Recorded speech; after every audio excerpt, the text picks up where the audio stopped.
Students, welcome to முப்படை training academy. இப்போ நம்ம கிளாஸ் சீக்வன்ஸில் ஆல்ரெடி எக்கனாமிக்ஸ் ஒரு 3 கிளாஸ் பார்த்துருப்பீங்க. இப்போ அடுத்து பார்த்தீங்கன்னா நம்ம வரலாறு டாபிக் ஸ்டார்ட் பண்ண போகிறோம். வரலாறை பொறுத்த வரைக்கும் ஸ்டார்டிங்கே எங்க இருந்து தான் ஆரம்பிக்கிறோம் அப்படின்னு பார்த்துக்கிட்டிங்கன்னா நம்மளுடைய சிந்து சமவெளி நாகரிகங்கள் தான் ஆரம்பிக்கிறோம். சிந்து சமவெளி நாகரிகம் அப்படின்னு கேட்டோன்னா ஃபர்ஸ்ட் இதுல முக்கியமான வார்த்தை இந்த நாகரிகம் தான்.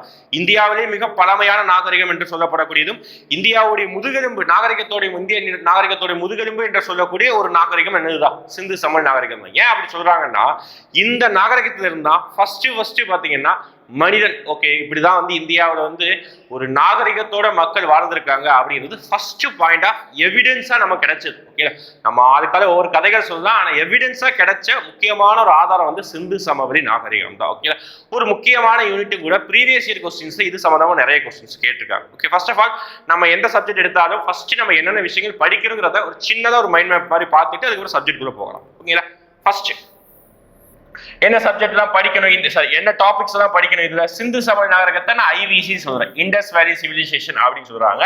அப்போ இதுல நம்ம பார்க்க வேண்டிய முக்கியமான டாபிக் அப்படின்னா மெயினா எப்படி கொஸ்டின் கேட்கிறாங்கன்னா ஊர் பேர், அவ்வளவுதான் மெயின். ஊர் பேர், ஊரோடைய பெயரை வச்சு கொஸ்டின் கேட்கிறாங்க. என்ன சார் ஊரோட பெயரை வச்சு அப்படின்னா, ஃபார் எக்ஸாம்பிள் ஹரப்பா என்ற ஊர் எந்த நதிக்கரையோரம் இருக்குது. ஓகேங்களா, ஹரப்பா எந்த மாநிலத்தில் இருக்குது. அதே மாதிரி காலிபங்கன், ஓகே நம்ம எல்லாமே டிஸ்கஸ் பண்ணுவோம். இந்த மாதிரி ஊர் பேரை வச்சு கொஸ்டின், அது என்ன ரிவர்ல ஓடுது, அது எந்த பிளேஸ்ல இருக்குது, அது எந்த மாநிலத்துல இருக்குது, இந்த மாதிரி விஷயங்கள் ஊர் பேரை வச்சு. அதுக்கப்புறம் ஹிஸ்டரினாலே நம்ம மறுக்க முடியாத ஒரு வார்த்தை அப்படின்னா வருடங்கள். கண்டிப்பா வருடங்கள் படிச்சுதான் ஆகும். ஓகே, வருடங்களை பொறுத்த வரைக்கும் நிறைய பேர் நீங்க நான் இப்ப நடத்தி முடிச்சதுக்கு அப்புறம் நிறைய பேர் கமெண்ட் செக்ஷன்ல கொஸ்டின் கேட்பீங்க. என்ன கொஸ்டின் கேட்பீங்கன்னா, சார் சிக்ஸ்த் புக்ல ஒரு வருஷம் கொடுத்துருக்காங்க சிந்து சமவெளி நாகரிகத்துக்கு, 9th புக்ல ஒரு வருஷம் கொடுத்துருக்காங்க. அதே சிந்து சமவெளி நாகரிகத்தை எடுத்து போயிட்டு நீங்க 11th புக்ல எடுத்து பாத்தீங்கன்னா அங்கேயும் ஒரு வருஷம் கொடுத்துருப்பாங்க, 11th ஹிஸ்டரியில ஒரு வருஷம் கொடுத்துருப்பாங்க. அது போக நிறைய பேருக்கு தெரியாத புக்கு, அதாவது 12th அறவியலும் பண்பாடுன்னு ஒரு புக் இருக்குது, அதுலயும் சிந்து சமவெளி நாகரிகம் இருக்கும், அதுல ஒரு வருஷம் கொடுத்துருப்பாங்க. என்ன சார் இவ்வளவு வருஷம் டிஃபர் ஆகுது அப்படின்னா கண்டிப்பா வருடங்கள் டிஃபர் ஆகதான் செய்யும். ஏன் அப்படின்னா இதெல்லாம் 5000 வருஷத்திற்கு பழமையானது, ஒரு சில முரண்பாடுகள் இருக்கதான் செய்யும். அப்ப எப்பவுமே நம்ம கரெக்ட் அப்படின்றது எது எடுப்போம் அப்படி பாத்தீங்கன்னா ஹையர் கிளாஸோடைய ஆன்சர் தான் கரெக்ட், அந்த ஃபேக்ட் தான் கரெக்ட்னு எடுப்போம். இப்போ உங்களுக்கு பிசியை பொறுத்த வரைக்கும் 6th to 10th தான் நம்ம படிக்கிறோம், 11th 12th அதிகமா படிக்க வேண்டிய தேவையில்லை. அப்படின்றதுனால நம்ம 9th 6th இருக்குது சிந்து சமவெளி நாகரிகம், 9th இருக்குது. அப்ப நம்ம ஏதாவது டேட்டா கன்ஃபியூஷனா இருந்தா நம்ம 9th டேட்டாவை தான் நம்ம கரெக்ட் அப்படின்னு சொல்ல முடியும். ஓகேங்களா, அப்ப நீங்க நிறைய கன்ஃபியூஷன் வைக்க வேண்டாம். இந்த மாதிரி வருடங்கள் எப்பவுமே ஒரு அப்ராக்சிமேஷன், ஒரு தோராயமான ஒரு வருடங்களா மட்டும்தான் இருக்கும். கரெக்டான வருடங்கள் யாருமே சொல்ல முடியாது. அதுதான் இங்க. ஏன்னா இது கார்பன் டேட்டா வச்சு நம்ம சொல்லக்கூடிய ஒரு வருடங்கள் தான். ஓகே, அப்ப வருடங்கள் படிச்சாகணும். வேற என்ன சார் படிச்சாகணும்னா மக்களுடைய வாழ்க்கை முறை கம்பல்சரி படிக்கணும். மக்களுடைய வாழ்க்கை முறை, மக்கள் அந்த காலத்தில மக்கள் இந்த சிந்து சமவெளி நாகரிகத்தை மக்கள் எப்படிதான் வாழ்ந்தாங்க, அவங்களுடைய தானியம் என்ன, அவங்களுடைய வணிகம் என்ன, அவங்க என்ன நாணயம் யூஸ் பண்ணாங்க, வேற ஏதாவது யூஸ் பண்ணாங்களா, அவங்க என்ன கடவுளுடைய வழிபாடு இருக்கு, இந்த மாதிரி மக்களுடைய வாழ்வியல் முறைகளை கம்பல்சரி படிச்சுன்னா அது ஒண்ணுல ஒரு ஸ்டோரி தான். நம்ம கதை அடுத்த பாட்டு நம்ம அதான் பார்ப்போம். அது பாத்தீங்கன்னா ஜஸ்ட் ஒரு ஸ்டோரி மாதிரி பேசிட்டு அப்படியே முடிக்க போறோம். ஓகே, இது மக்களுடைய வாழ்வியல் முறை. ஓகே, அடுத்து வேற என்ன சார் பார்க்கணும் அப்படி பாத்தீங்கன்னா இதே சிந்து சமவெளி நாகரிகத்துல பாத்தீங்கன்னா தொல்லியல். ஒவ்வொரு பிளேஸையும் நிறைய இடங்களை, ஃபார் எக்ஸாம்பிள் நம்ம இந்தியாவை பிரிட்டிஷ் ஆண்டது நன்மையா தீமையா அப்படின்னு நிறைய பேர்ட்ட கேட்டாங்கன்னா அது வேஸ்ட் சார். இந்தியா பிரிட்டிஷ் ரொம்ப நாளா ஆண்டதுனால இந்தியா அடிமைப்பட்ட சமுதாயமா தான் இருந்தது சார், பிரிட்டிஷ் இந்தியாவை ரூல் பண்ணிருக்கவே கூடாது அப்படின்னு சொல்லிட்டு நிறைய பேர் தெரியாதவங்க சொல்லுவாங்க. ஆனா இந்தியாவை பிரிட்டிஷ் ஆண்டதுல எந்த அளவுக்கு தீமைகள் இருக்குதோ ஒரு சில இடங்கள்ல நன்மைகள் இருக்குது. சிந்து சமவெளி நாகரிகம் நம்ம 5000 வருஷம் பழமையான நாகரிகம் எப்படி சொல்றோம் அப்படின்னா இந்தியாவை பிரிட்டிஷ் ஆண்டு இந்தியாவை பிரிட்டிஷ் ரயில்வே ட்ராக் போடும்போது ஒரு இடத்துல ஒரு இடிபாடுகள் இருந்திருக்கும். அதை பார்த்ததுனாலதான் இந்த சிந்து சமவெளி நாகரிகம் சொல்லிட்டு ஒரு மிகப்பெரிய ஒரு ஊரே இருக்குதுங்கிறது பிரிட்டிஷ் தான் கண்டுபிடிச்சாங்க. வேற யாரும் இந்தியர்கள் யாருமே கண்டுபிடிக்கல. ஓகேங்களா, பிரிட்டிஷ் தான் கண்டுபிடிச்சாங்க. பிரிட்டிஷ் கீழே வேலை பார்த்த இந்தியர்கள் தொல்லியல் ஆய்வுல வேலை பார்த்தாங்க. அப்போ தொல்லியல் முறையில யார் யார் எந்தெந்த பிளேஸ் கண்டுபிடிச்சிருந்தாங்க, அதுக்கப்புறம் இந்தியாவுக்கு தொல்லியல் துறை அப்படிங்கிற ஒரு டிபார்ட்மெண்டே எப்போ கிரியேட் பண்ணாங்க, இந்த மாதிரி பாயிண்ட் தான் ஓவராலா படிக்க போறோம். இதுல ரொம்ப முக்கியமானது அப்படின்னா இந்த ஊரும் பேரும் படிச்சுக்கணும். ஓகே, அப்புறம் மக்கள் வாழ்வியல் முறை, அவ்வளவுதான், வேற எதுவுமே கிடையாது. ரொம்ப சின்னது, கதை மாதிரி நம்ம கேட்டாலே போதும். ஓகே, இப்ப டாபிக் உள்ள போகலாமா, கண்டினியூ பண்ணிக்கலாமா? அடுத்து பாத்தீங்கன்னா ஃபர்ஸ்ட் நம்ம எடுத்து வைக்கிறதே ஃபர்ஸ்ட் பாயிண்ட் நம்ம என்ன பார்க்க போறோம்னா இதுதான் இந்தியாவிலேயே மிகப்பெரிய நாகரிகம். அது ஒரு முக்கியமான பாயிண்ட் மறந்துடக்கூடாது. இந்தியாவிலேயே மிக பெரிய நாகரிகம், அதை மறந்துடக்கூடாது. ஓகேங்களா? அதுக்கப்புறம் இதுக்கு வேற என்ன பேர் சொல்றாங்க? இதுதான் இந்தியாவுடைய முதுகெலும்பு, அதாவது இந்திய நாகரிகத்தோடைய முதுகெலும்பு அப்படின்னு சொல்றாங்க. எப்படி ஏன் சொல்றாங்க முதுகெலும்புங்கிற வார்த்தை எதுக்காக யூஸ் பண்ணுவாங்கன்னா, இதுதான் ஒரு பேஸ். ஓகேங்களா? இதுதான் ஒரு அடிப்படையான ஒரு நாகரிகம். அதனால இந்திய நாகரிகத்தோடைய முதுகெலும்பு அப்படின்னு சொல்றாங்க. அடுத்து என்ன சொல்றாங்கன்னா, இந்த நாகரிகம் பத்தி நம்ம நீங்க வரலாறு ஸ்கூல்ல படிச்சிருக்கும் போது நம்ம படிச்சிருப்போம். என்ன படிச்சிருப்போம்? கற்காலம், அதுவும் பழைய கற்காலம், புதிய கற்காலம், இடைக்கற்காலம், இரும்பு காலம், இதெல்லாம் படிப்போம்ல.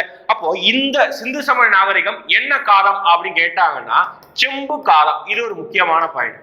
இதெல்லாம் ப்ரீவியஸ் கொஸ்டின் கேட்டிருக்கலாம். இது சிந்து சமவெளி நாகரிகம் என்ன காலம் அப்படின்னா செம்பு காலம். ஏன் சார் செம்பு காலம், கற்காலம், அப்புறம் இரும்பு காலம் அப்படின்னு சொல்றாங்கன்னா எல்லாத்துக்கும் ஒரு ரீசன் இருக்கும். நீங்க ரீசனை கேட்டு படிச்சுக்கிட்டீங்கன்னா அந்த பாயிண்ட் நீங்க மனப்பாடம் பண்ண வேண்டிய தேவை. சிம்பிளா நீங்க மைண்ட்ல ஸ்டோர் ஆயிரும் ஆட்டோமேட்டிக்கா. அப்போ ஏன் செம்பு காலம் சொல்றாங்கன்னா, அந்த காலகட்டத்துல என்ன பண்ணாங்கன்னா, அதாவது இந்த சிந்து சமவெளி நாகரிக டைம்ல செம்புங்கிற ஒரு உலோகத்தை தான் அதிகமாக யூஸ் பண்ணியிருப்பாங்க. அதே இது பாத்தீங்கன்னா இரும்பு காலத்துல இரும்பு அதிகமா யூஸ் பண்ணதுனால இரும்பு காலம். அதுக்கு முன்னாடி கற்களால ஆன ஆயுதங்களை பயன்படுத்துறதுனால அதுக்கு பேரு கற்காலம் அப்படின்னு சொல்லுவாங்க. ஓகே, அப்போ இந்த டைம்ல செம்பு தான் அதிகமா யூஸ் பண்ணாங்க, செம்பு காலம். அப்போ செம்பு காலம் இந்தியாவின் முதுகெலும்பு, இந்திய நாகரிகத்தோட முதுகெலும்பு சொல்றாங்க. இந்தியாவிலேயே மிகப்பெரிய நாகரிகம் அப்படின்னு சொல்றாங்க. ஓகேங்களா? அதுக்கப்புறம் இது என்ன நாகரிகம் அப்படின்னாலே இப்ப நம்ம யோசிக்கலாம், என்ன சார் நாகரிகம் அப்படின்னா, மக்கள் எப்படி வாழ்றாங்களோ அதுக்கு பேர் தான் நாகரிகம். அவங்களுடைய வாழ்வியல் முறை தான் நாகரிகம் சொல்றாங்க. ஓகே, நம்ம இப்போ எப்படி வாழ்றோம் அப்படின்னா, ஒவ்வொருத்தருடைய வாழ்க்கை முறை வருவாங்க. பாதி பேர் வீடியோ பார்த்துருக்காங்க, பாதி பேர் ரொம்ப கிராமப்புறங்கள்ல இருப்பாங்க. அப்ப அவங்களோட நாகரிகம் எப்படி இருக்கும்? கிராமப்புற நாகரிகம் சொல்லுவாங்க. பாதி பேர் நகரங்கள்ல இருந்து, சிட்டியில இருந்து, சென்னை, வேலூர், திருச்சி, தஞ்சாவூர் மாதிரி சிட்டியில இருந்து பார்க்குவாங்க. அப்ப அவங்களோட நாகரிகம் நகர நாகரிகம் இருக்கும். அப்போ நகரத்துல வாழ்றவங்களுடைய வாழ்வியல் முறை வேற மாதிரி இருக்கும், கிராமத்துல வாழ்றவங்களுடைய வாழ்வியல் வேற மாதிரி இருக்கும். அப்போ இந்த சிந்து சமவெளி நாகரிகம் வாழ்வியல் முறை நகர நாகரிகமா கிராம நாகரிகமா அப்படின்னு கேட்டோம்னா, சின்ன சார் 5000 வருஷத்துக்கு முன்னாடி எப்படி சார் நகரம் இருந்திருக்கும், கண்டிப்பா கிராமங்கள் தான் இருந்திருக்கும் அப்படின்னு நினைப்போம். ஆனா அது கிடையாது, முழுவதுமான ஒரு நகர நாகரிகம். அதுதான் மெயின் பாயிண்ட். ஓகேங்களா? நகர நாகரிகம் இது முழுவதுமான ஒரு நகர நாகரிகம். ஓகே, ஒரு சிட்டி. ஓகே, எல்லா அர்பன் சிவிலைசேஷன். எப்படி சார் இது நகர நாகரிகம் அப்படி சொல்றீங்கன்னா, நம்ம இப்ப எப்படி வாழ்றோம் அதே மாதிரி அவங்க வாழ்றாங்க. எப்படி சார் வாழ்றோம் அப்படின்னா, இப்ப நம்ம அடுக்குமாடி குடியிருப்புல வாழ்றோமா, அதே மாதிரி அங்கேயே அடுக்குமாடி குடியிருப்பு இருந்தது. ஓகேங்களா? நம்ம இன்னுமான கிராமப்புறங்கள்ல டாய்லெட் வசதி இல்லை, ரெஸ்ட் ரூம் வசதி இல்லை. ஆனா அந்த காலங்கள் 5000 வருஷத்துக்கு முன்னாடியே ஒவ்வொரு வீட்டுக்கும் செப்பரேட்டா டாய்லெட் வசதி இருந்தது. ஒவ்வொரு வீட்டுக்கும் பாத்தீங்கன்னா கிணறு இருந்தது. அது ஊருக்குன்னு பொதுவாக என்ன இருக்குன்னா பெருங்குளம்னு ஒரு டாபிக் இருக்கும். அந்த பெருங்குளங்கள்ல ரிச்சுவலுக்காக, அதாவது சமய சடங்குகளுக்காக அந்த இடத்துல குளிச்சுட்டு ஆண்களுக்கு தனியாக உடை மாற்றுவதற்காக ரூமும், பெண்களுக்கு தனியாக உடை மாற்றுவதற்காக ரூமும், இந்த மாதிரி பக்காவா செப்பரேட் பண்ணி எப்படி ஒரு சிட்டியில வாழ்றாங்களோ, பாதாள சாக்கடை திட்டம், குப்பை தொட்டி, இது எல்லாமே இருக்குது. அப்ப இதெல்லாம் பார்க்கும்போது அந்த காலங்களிலேயே மக்கள் என்ன வாழ்ந்திருக்காங்க, ஒரு நகர நாகரிகமா வாழ்ந்திருக்காங்க. இதுதான் முக்கியம். ஓகேங்களா? அடுத்து நம்ம பார்க்க போறது என்ன அப்படி பாத்தீங்கன்னா, சரி சார் இதெல்லாம் நம்ம இந்த நாகரிகத்தை பத்தி இன்ட்ரோடக்ஷன் சொல்லிட்டோம்.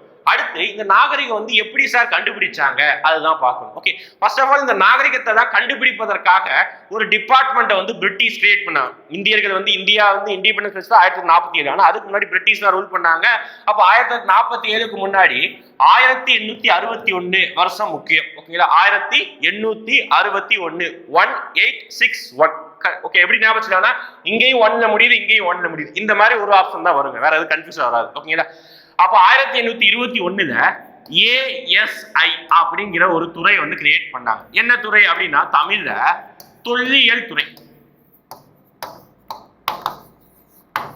என்ன துறை? இந்த துறை பேரு தொல்லியல் துறை. தொல்லியல் என்னது? ஒண்ணு இல்ல, பூமிக்கு எதிர புரிஞ்சிடக்கூடிய நாகரிகத்தை தோண்டி பாக்குறது. அவ்வளவுதான். பழைய படங்கள்ல, ஹாலிவுட் படங்கள்லாம் பார்த்துருப்பீங்கல்ல, தோண்டி நாகரிகத்தை அடிப்பாங்க. அதுதான் இந்த தொல்லியல் துறை. ASI, அதாவது ஆர்கியாலஜிக்கல் சர்வே ஆஃப் இந்தியா அப்படின்னு சொல்றாங்க. ஓகே, இப்போ இந்த தொல்லியல் துறை ஆரம்பிச்ச வருஷம் 1861.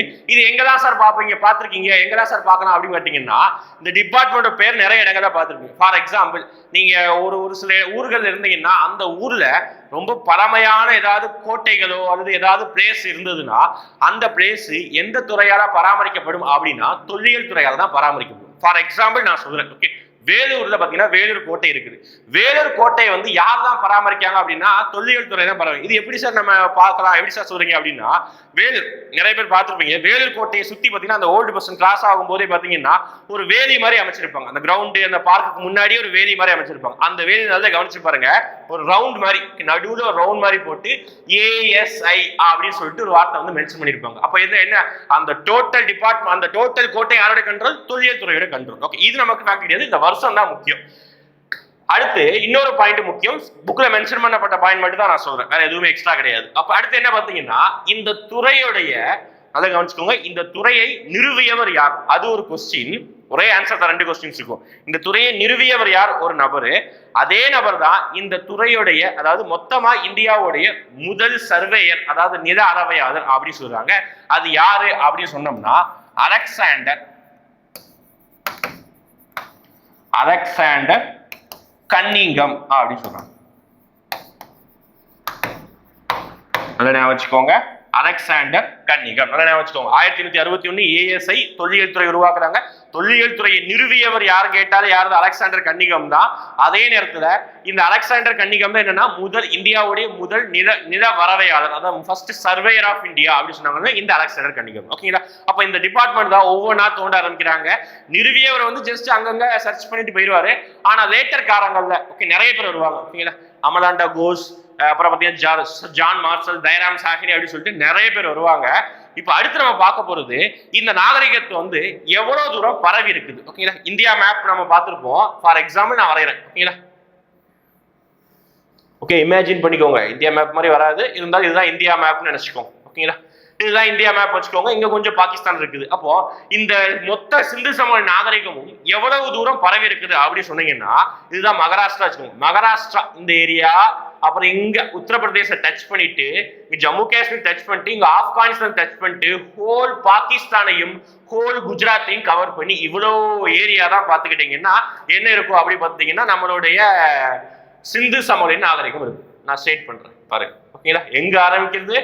மகாராஷ்டிரா, குஜராத்ல கூட கிடையாது, மகாராஷ்டிரால ஆரம்பிச்சு மேல ஆப்கானிஸ்தான் வரைக்கும், லெப்ட் சைடுல பாகிஸ்தான் வரைக்கும், ரைட் சைடுல உத்தரப்பிரதேசத்துல ஒரு பகுதி வரைக்கும் இந்த மொத்த சிந்து சமவெளி நாகரிகம் உருவாயிருக்கு. ஓகே, நான் வந்து அப்புறம் ஒரு கொஸ்டின் கேட்கிறேன். சிந்து சமவெளி நாகரிகத்துல நாகரிகம்னா அது ஒரு வார்த்தை, ஏன் சிந்துங்கிற வார்த்தை வந்திருக்குது அப்படின்னா, இந்த இடத்துல ஓகே அதாவது சைனாவில் ஆர்ஜின் ஆகி ஒரு ரிவர் வந்து இப்படி ஓடுது. ஓகேங்களா? சைனாவில் ஆர்ஜின் ஆகி ஒரு ரிவர் வந்து இப்படி ஓடுது. இங்க இருந்து ஆர்ஜின் ஆகி இப்படி ஒரு ரிவர் ஓடுது. இந்த ரிவருக்கு பேர் என்ன அப்படி கேட்டோம்னா சிந்து. அதாவது இங்கிலீஷ்ல இண்டஸ் ரிவர் அப்படின்னு சொல்லுவாங்க, தமிழ்ல சிந்து ரிவர் அப்படின்னு சொல்றாங்க. அப்ப இந்த சிந்து ரிவர் ஓரமா, சிந்து நதிக்கரை ஓரமா இந்த நாகரிகம் இருக்கிறதுனால இந்த நாகரிகத்துக்கு பேர் என்ன சொல்றாங்க? சிந்து சமவெளி நாகரிகம். அவ்வளவுதான். ஓகேங்களா? இந்த நதிக்கரையோட இருக்கிறதுனால சிந்து சமவெளி நாகரிகம். சிம்பிள், அவ்வளவுதான். அப்போ இவ்வளவு ஏரியா, இப்போ இவ்வளவு ஏரியா நம்ம சொன்னா மட்டும் போதாது. புக்ல என்ன கொடுத்திருக்காங்க அப்படின்னா, வடக்கு எல்லையாக எந்த பகுதி இருந்திருக்குது, தெற்கு எல்லையாக எந்த பகுதி இருந்திருக்குது, மேற்கு கிழக்கு எல்லையாக எந்த பகுதி இருந்திருக்கு நம்ம பார்க்க போறோம். பார்க்கலாமா? அதுதான். இப்போ மொத்தம் நம்மளுடைய திசைகளை 4ஆ பிரிக்கலாம். வடக்கு, தெற்கு, மேற்கு, கிழக்கு. இப்போ ஒவ்வொரு பகுதியும் ஒவ்வொரு எல்லை. ஃபார் எக்ஸாம்பிள் வடக்குன்னா என்ன? நம்ம இந்தியா மேப் பாருங்க. இந்தியா மேப்ல இது தெற்கு, இது வடக்கு. தெளிவாக கவனிச்சு, நிறைய பேர் இன்னும் கன்ஃபியூஷன் இருக்கும். இது தெற்கு, இது வடக்கு, இது கிழக்கு, இது மேற்கு. ஓகேங்களா? அப்போ தெற்கு எல்லை இங்க சைடு இருக்குது, வடக்கு எல்லை இங்க, கிழக்கு எல்லை இங்க, மேற்கு எல்லை இங்க. பார்க்கலாமா? நான் இங்க கூட வரைஞ்சிடுறேன். ஓகேவா? இந்த ஹோல் பகுதி கவர் ஆயிருக்கு. ஓகே, அப்போ வடக்கு எல்லை அப்படின்னா ஆப்கானிஸ்தான்ல ஒரு பகுதி இருக்குது, சூர்டுகை அப்படின்னு சொல்லிட்டு ஒரு பகுதி, இது அது வரைக்கும் இது கவர் ஆயிருக்குது. ஓகே, இது ஆப்கானிஸ்தான் வரைக்கும் இந்த பகுதி வந்து கவர் ஆயிருக்குது. என்ன பகுதி? வடக்கு எல்லை என்ன இருக்கு? கண்டிப்பா கொஸ்டின் கேட்பாங்க, பொறுத்து கொஸ்டின் கேட்கலாம். ஓகேங்களா? சூர்டுகைங்கிற பகுதி ஆப்கானிஸ்தான் வடக்கு எல்லையாக அமைந்திருக்கு. அப்ப தெற்கு எல்லை எங்க இருக்குன்னு நான் சொன்னா மகாராஷ்டிரா தான் பார்டர் அப்படி சொன்னா, அப்போ தெற்கு எல்லை எங்க இருக்குது? தைமாபாத் எங்க இருக்குது அப்படின்னு கேட்டாங்கன்னா என்ன இருக்குது? மகாராஷ்டிரா பகுதியில இருக்குது. ஓகேங்களா? நல்லா ஞாபகம் வச்சுக்கோங்க. வடக்கு எல்லை ஆப்கானிஸ்தான், தெற்கு எல்லை மகாராஷ்டிரா. அடுத்து மேற்கு எல்லைன்னா கண்டிப்பா பாகிஸ்தான் தான். ஓகே, பாகிஸ்தான் நம்ம எந்த மாநிலம் படிக்க வேணாம், ஜஸ்ட் பாகிஸ்தான் படிச்சா போதும். சுட்கோ ஜெண்டர் அப்படின்னு சொல்றாங்க, பாகிஸ்தான் பகுதியில் அமைந்திருக்கு சுட்கோ ஜெண்டர். ஓகேங்களா? அடுத்து கிழக்கு எல்லைன்னா இந்தியாக்குள்ள அமையுது, அதுவும் உத்தரப்பிரதேச மாநிலத்தில் அமையுது. அப்ப ஆலம்கீர் பூர் அப்படி முடிஞ்சாலே அது என்ன ஊர் தான்? Just simple. மிர்சாப்பூர், கான்பூர் இந்த மாதிரி முடியுது. அப்போ பூர் முடிஞ்சாலே அது என்னதான்? உத்தரப்பிரதேசம். சிம்பிள். உத்திரப்பிரதேசம். சிம்பிளா நம்ம ஞாபகம் வச்சுக்கணும். வாழ்க்கை நடைமுறையில் நம்ம எங்க எல்லாம் படங்கள் பார்க்கிறோமோ அதுல இருந்து வார்த்தைகள் மூலமா நம்ம கத்துக்கலாம் ஏகப்பட்ட விஷயங்கள். ஓகேங்களா? அப்போ ஆலம்கீர்பூர் உத்தரப்பிரதேசம், சுட்கா ஜென்டர் பாகிஸ்தான், மேற்கு எல்லை, தெற்கு எல்லை மகாராஷ்டிரால இருக்குது தைமாபாத், வடக்கு எல்லை சூட்டுபை. ஓகே, எப்பவும் போல நான் கிளாஸ் முடிச்சுட்டு கடைசி ஒரு 5 கொஸ்டின் கேட்பேன், ஆன்சர் பண்ணணும். ஓகே, இதெல்லாம் பார்த்தீங்கன்னா எல்லைகளாக இருக்குது. அடுத்து நம்ம பார்க்க போறது நான் சொன்னா ஊரும் பேரும் படிக்கணும் அப்படின்னு சொல்லிட்டேன். எந்தெந்த ஊரை யார் யார் கண்டுபிடிச்சா அது என்ன ரிவர் வருது, என்ன ரிவர் ஓரமா ஓடுது அப்படின்னு சொல்லிட்டு இந்த இதோட அந்த பாட்டு நம்ம முடிச்சுக்கலாம். ஓகே, கடைசி நமக்கு இந்த இது வரைக்கும் நடத்துற டாபிக்ல இருந்து கொஸ்டின் கேட்பேன். ஓகே, பார்க்கலாமா? ஃபர்ஸ்ட் பாருங்க, ரொம்ப முக்கியமானது. ஃபர்ஸ்ட் நான் ஆன்சர் ஹரப்பா எழுதியிருக்கிறேன் அப்படின்னா சிந்து சமவெளி நாகரிகத்திற்கு இன்னொரு பெயர் கூட இருக்குது. என்ன பெயர் சார் அப்படின்னா ஹரப்பா நாகரிகம் சொல்லுவாங்க. என்ன பெயர்? சிந்து சமவெளி நாகரிகத்திற்கு இன்னொரு பெயர் இருக்கிறது, அந்த பெயர் ஹரப்பா நாகரிகம். ஏன் சார் ஹரப்பா நாகரிகம் சொல்றாங்கன்னா மொத்த சிந்து சமவெளி நாகரிகம் கிட்டத்தட்ட பாத்தீங்கன்னா 6 பெரிய நகரங்களும் எக்கச்சக்கமான சிறு சிறு நகரங்களும் இருக்கும். அப்போ இந்த மொத்த நகரங்கள்லயே எந்த நகரம் ஃபர்ஸ்ட் கண்டுபிடிச்சாங்க அப்படின்னா இந்த ஹரப்பா நகரத்தை தான் ஃபர்ஸ்ட் கண்டுபிடிச்சிருப்பாங்க. நான் லெஃப்ட் சைடு எழுதியிருக்க எல்லாமே ஊரோடைய பெயர், எல்லாமே சிட்டி நகரத்தோடைய பெயர். இது எல்லாமே அது எந்த ஆற்றங்கரையோரம் இருந்திருக்கோ அது ஆரோடைய பெயர். இது எல்லாமே பாத்தீங்கன்னா அந்த பகுதியை யார் கண்டுபிடிச்சாங்களோ அந்த கண்டுபிடிச்சவர்களுடைய பெயர். ஓகேங்களா? பார்க்கலாமா? ஃபர்ஸ்ட் பார்க்கலாமா? இப்போ ஹரப்பா, ஹரப்பானா முதலாக கண்டுபிடிக்கப்பட்ட பகுதி ஹரப்பா. ஓகே, இது எந்த நதிக்கரையோரம் இருக்கிறது அப்படின்னா ராவி நதிக்கரையோரம் இருக்குது. ஓகேவா? RAVI நிறைய பேர் ரவி சொல்லுவீங்க, ரவி சொல்லக்கூடாது, தமிழ்ல ராவி தான். ஓகே, அப்ப ராவி நதி வந்து இந்தியாவிலே ஓடுது, ஆனா மெயின் பகுதி பாகிஸ்தான்ல ஓடுது. அப்ப ஹரப்பா பகுதி எங்கதான் இருக்குது? பாகிஸ்தான் தான் இருக்குது. ஓகே, மெஜாரிட்டி ஆஃப் த ஊர் எல்லாமே சிந்து சமவெளி நாகரிகத்துல பாகிஸ்தான் இருக்கும், இந்தியாவில் இருக்காது. ஞாபகம் வச்சுக்கோங்க. அப்ப ஹரப்பா, ராவி இதை யார் சார் கண்டுபிடிச்சா? இந்த பகுதியை வந்து கண்டுபிடிச்சாங்கன்னா இது உருவாக்கி இருக்க மாட்டாங்க. இந்த பிளேஸ் வந்து இங்கதான் இருக்குது அப்படின்னு சொல்லிட்டு தொல்லியல் ஆய்வு செஞ்ச நபர் அப்படின்னு கேட்பாங்க. யாருதான் அப்படின்னு தயராம் சாஹினி. ஓகே, எப்படி? தயராம் சாஹினி. எப்படி சார் நம்ம ஞாபகம் வச்சுக்கலாம்? ஓகே, ஞாபகம் நான் ட்ரிக்ஸ் சொல்லி தரேன், முடிஞ்சதுக்கு அப்புறம் ட்ரிக்ஸ் சொல்லி தரேன். இந்த பேஜ் முடிஞ்சதுக்கு அப்புறம். ஓகேங்களா? ஒரு சிலதுக்கு ட்ரிக்ஸ் இருக்கு, ஒரு சிலதுக்கு நீங்க ஞாபகம் வச்சுக்கோ. ஓகே, அடுத்து மொஹஞ்சதாரோ. ஓகே, இந்த மொஹஞ்சதாரோங்கிற வார்த்தை வந்து நீங்க எங்கேயோ கேள்விப்பட்டிருப்பீங்க. எங்க கேள்விப்பட்டிருப்பீங்க? ஒரு சினிமா பாடலை கேள்விப்பட்டிருப்பீங்க. ஓகேங்களா? அது எந்த பாடல் சொல்லிட்டு கமெண்ட்ஸ்ல மென்ஷன் பண்ணுங்க. எல்லாருக்குமே தெரியும். ஓகேங்களா? ஃபேமஸான சினிமா பாடல் மொஹஞ்சதாரோ அப்படிங்கிற ஒரு பாடலை ஃபேமஸ் பிரபலமான ஒரு நடிகர் நடிச்ச ஒரு படத்துல ஒரு பாடலை வந்து படிச்சிருப்பாங்க. ஓகேங்களா? அது என்ன படம் கமெண்ட்ஸ்ல என்ன படம் மென்ஷன் பண்ணுங்க. ஓகே, அடுத்து சிந்து நதிக்கரை. இந்த மொஹஞ்சதாரோ எந்த நதிக்கரையோரம் இருக்கிறது அப்படின்னா சிந்து நதிக்கரை. இதுதான் வந்து மெயின் பார்ட். அடுத்து பாத்தீங்கன்னா இதை கண்டுபிடிச்சது யாரு அப்படின்னா RD பானர்ஜி அப்படின்னு சொல்றாங்க. யாரு கண்டுபிடிச்சது? அதாவது தொல்லியல் ஆய்வு செஞ்சது RD பானர்ஜி. அடுத்து சான்ஹூ தாரோ. ஓகே, இங்கிலீஷ்ல சொல்லுவாங்க சானு தாரோ சொல்லுவாங்க, தமிழ்ல சான்ஹூ தாரோ. ஓகே, எந்த நதிக்கரையோரம்? சேம் சிந்து நதிக்கரையோரம் MG மஜும்தார். இதெல்லாம் ஜஸ்ட் நீங்க காதால கேட்டீங்கன்னா நாளைக்கே கண்டிப்பா மறந்துடுவீங்க. ஏன்னா இது எல்லாமே புதிய பெயர், இது எல்லாமே புதிய பெயர், அதனால மறந்துடும். தயவு செஞ்சு வீடியோ பார்க்குறோம் கம்பல்சரி நோட்ஸ் எழுதுங்க. ஓகேங்களா? நோட்ஸ் எழுதுனாதான் நம்மளால படிச்சு ஃபீலே இருக்கும். ஜஸ்ட் நான் டெய்லி நைட்டு 8 மணிக்கு நம்ம வருது சார் ப்ரீமியர் வருது, நம்ம வந்து ஹெட்ஃபோன் போட்டு வீடியோ பார்த்தா நம்ம மைண்ட் ஏறும். இதெல்லாம் நினைக்காதீங்க, நிற்கும். ஒரு 4 நாள் மைண்ட்ல நிற்கும். அடுத்த வாரம் டெஸ்ட்டுக்கு இந்த மாதிரி நம்ம டிஸ்கஸ் பண்ணும்போது எல்லாம் மறந்து போற மாதிரி இருக்கும். ஏன் அப்படின்னா இந்த வார்த்தை நம்ம எங்கேயாவது கேள்விப்பட்டிருக்குமா? இந்த வார்த்தைகள் தான் இப்பதான் கேள்விப்படுறோம் புதுசா படிக்கிறவங்களுக்கு. அப்போ என்ன செய்யும் அப்படின்னா நிறைய விஷயங்கள் மறக்கும். மறக்காம இருக்குன்னா எழுதி வச்சு நம்ம கைப்பட எழுதி வச்சு படிக்கணும். PDF படிக்கிற அளவுக்கு நம்ம அப்படியே விட்டுருங்க. கைப்பட எழுதினாதான் அது மனப்பாடமா நிற்கும். Okay, Chanhudaro MG Majumdar. அடுத்து Kalibangan. Kalibangan first of all இது எங்க இருக்கு சொல்ல மறந்துட்டேன். எஸ், மொஹஞ்சதாரோவும் பாகிஸ்தான் தான். ஓகேங்களா? ஹரப்பாவும் பாகிஸ்தானு, மொஹஞ்சதாரோவும் பாகிஸ்தானு, சான்குதாரோவும் இந்தியாவுக்குள்ள ஒரு பகுதியாக அமைந்திருக்குது. அடுத்து பாத்தீங்கன்னா காலிபங்கன் ககர் கக்கரா அப்படிங்கிற ஒரு ஊர். சாரி, ஊர் கிடையாது, ரிவர், ஒரு ஆறு வந்து ககர் கக்கராங்கிற ஆறு. இதை யார் கண்டுபிடிச்சாங்கன்னா அமலாண்ட கோஸ் அப்படின்னு சொல்லுவாங்க. சிம்பிளா கோஸ் படிச்சுக்கலாம். ஃபர்ஸ்ட் ஆஃப் ஆல் அப்போ காலிபங்கன் எங்க இருக்கு அப்படின்னா இந்தியாவுல ராஜஸ்தான்ல இருக்கக்கூடிய ஒரு பகுதி தான் இந்த காலிபங்கன். முக்கியம், ஊரு முக்கியம், அது எந்த ஸ்டேட்ல அமைஞ்சிருக்குது முக்கியம். மீதி எல்லாமே பாத்தீங்கன்னா பாகிஸ்தானு அந்த பகுதி தான். ஆனா ராஜஸ்தான்ல இருக்கக்கூடிய ஒரு முக்கியமான பகுதி தான் இந்த காலிபங்கன். ப்ரீவியஸ் இயர் கொஸ்டின் நிறைய எக்ஸாம்ல கேட்டிருக்கிறாங்க. ஓகே, இது என்ன ரிவர் ஓரம்? ககர் கக்கரா. யார் கண்டுபிடிச்சா? அமலாண்ட கோஸ். பார்க்கலாமா? இதுல என்ன ஷார்ட்கட் சொல்லலாம் அப்படின்னா ஹரப்பா இங்க கண்டுபிடிச்சது தயராம் சாஹினி. இதுல ராம்ங்கிற வார்த்தையை ஞாபகம் வச்சோம். ஓகே, ராமருக்கு நம்ம என்ன செய்யணும்? பஜனை பாடல வச்சுக்கோங்க. ஹர ஹர மகாதேவா. ஓகே, வந்தது நிறைய பேர் கேள்விப்பட்டிருப்பீங்க. ஓகேங்களா?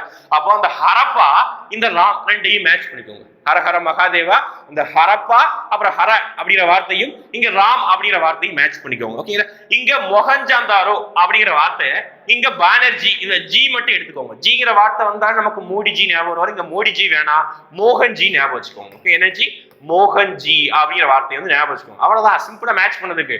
மொஹஞ்சாந்தாரோக்கு மோகன், ஆர்டி பானர்ஜிக்கு ஜி, முடிஞ்சதா? சான்குதாராவுக்கு நீங்க ஷார்ட்கட் ஏதாவது ஞாபகம் வச்சுக்கோங்க. சான்கு, இங்க மஜும்தார் இருக்குது. ஓகே, நெக்ஸ்ட் அடுத்து பார்க்க போறது இந்த மாதிரி ரிவர் இந்த மாதிரி எதுவுமே படிக்காம சிம்பிளா எந்தெந்த ஊரு எந்தெந்த பகுதியில இருக்குது அப்படின்னு சொல்லிட்டு படிக்க போறோம். ஓகேங்களா? அடுத்த பகுதி பாருங்க, தோல வீரா அப்படின்னு சொல்றாங்க. என்ன வீரா? தோல வீரா. எந்த பகுதியில் இருக்குது? கட்ச் பகுதி இருக்குது. கட்ச் பகுதி அப்படின்னா என்னது? நம்ம இந்தியா மேப்ல வரையும் போது இப்படி வளைஞ்ச ஒரு பகுதி வரையுமா, இந்த பகுதி தான் கட்ச் அப்படின்னு சொல்றாங்க. அப்ப எந்த ஸ்டேட்ல இருக்குது அப்படின்னா குஜராத் பகுதி தான் இருக்குது. ஓகேங்களா? ஈஸி. கட்ச் பகுதி தான் குஜராத். அப்போ தோல வீரா எந்த ஸ்டேட்ல அமைஞ்சிருக்குது? இது எல்லாமே நான் புக்ல இருந்து எடுத்திருக்கேன். இது கூட வேணா நான் எக்ஸ்ட்ரா, அதாவது இந்த பகுதியும் இதுவும் பாத்தீங்கன்னா புக்ல இருக்கும். ஆனா இது நான் வந்து மேபி கேட்கலாம்னு சொல்லிட்டு எக்ஸ்ட்ரா வந்து நம்ம சர்ச் பண்ணி எழுதி போட்டிருக்கோம். ஆனா இந்த பாட்டு எல்லாமே புக்ல இருக்குது அப்படின்னு எழுதிருக்கேன். ஓகே, 6th-லயும் 9th-ல இருந்து நம்ம எடுத்துக்கப்பட்ட புக்ல இருக்கக்கூடிய ஃபேக்ட் தான். ஓகே, தோலவீரா கட்ச் பகுதி குஜராத்ல இருக்குது.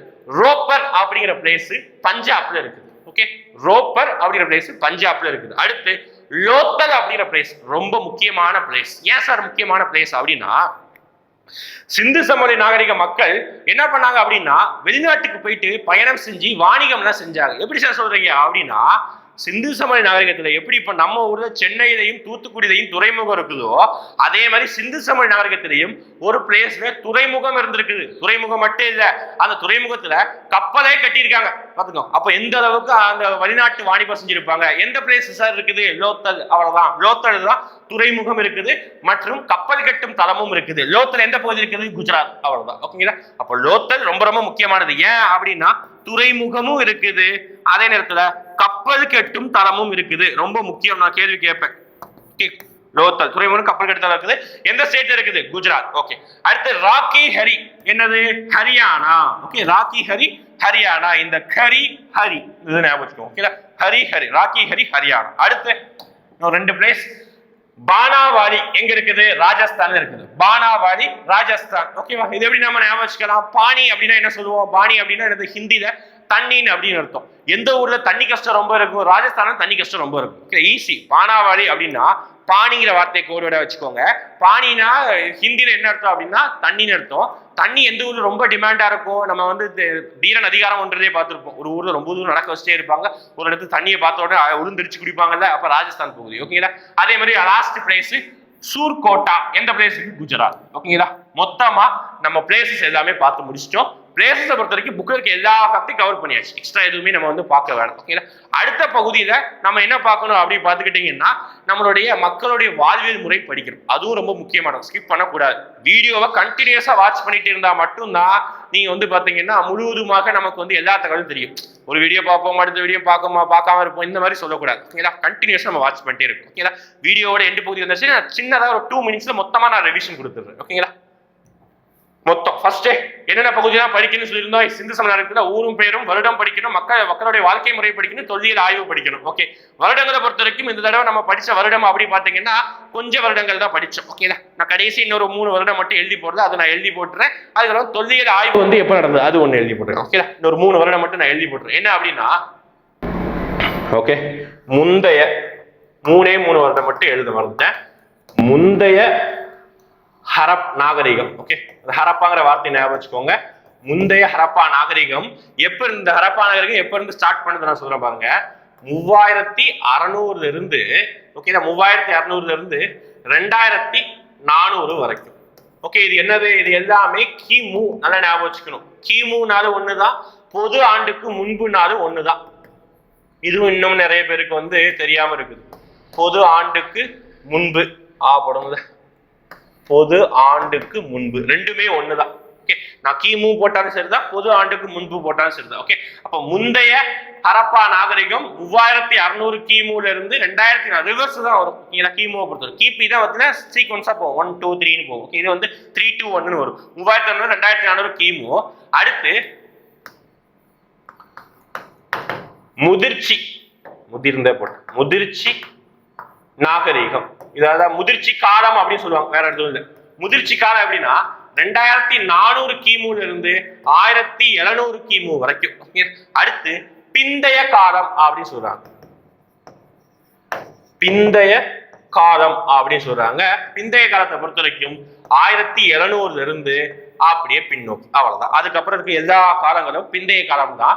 இப்போ இந்த ஹரப்பா நாகரிகம் எந்த காலகட்டத்துக்கு அப்புறம் அறிய தொடங்கியது அப்படின்னா 1900 அப்படிங்கிற வருஷத்துக்கு அப்புறமே அறிய தொடங்கிட்டு.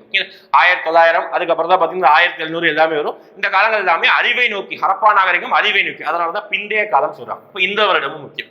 வருடத்தை பொறுத்த வரைக்கும் நம்ம இந்த வருடம் படிக்கிறோம் 3600 2400 2400 இருந்து 1700. இது ஒண்ணுமே இல்லை. அந்த காலகட்டத்தை வந்து இந்த மாதிரி பிரிச்சிருக்காங்க. ஃபர்ஸ்ட் இனிஷியலா இந்த காலகட்டம் அது தோன்றியதே இப்போ தான். அப்புறம் பாத்தீங்கன்னா அது ரொம்ப முதிர்ச்சி அடைந்த நேரம் இப்போ. அடுத்து பிந்தைய காலகட்டம் இப்போ. ஓகேங்களா?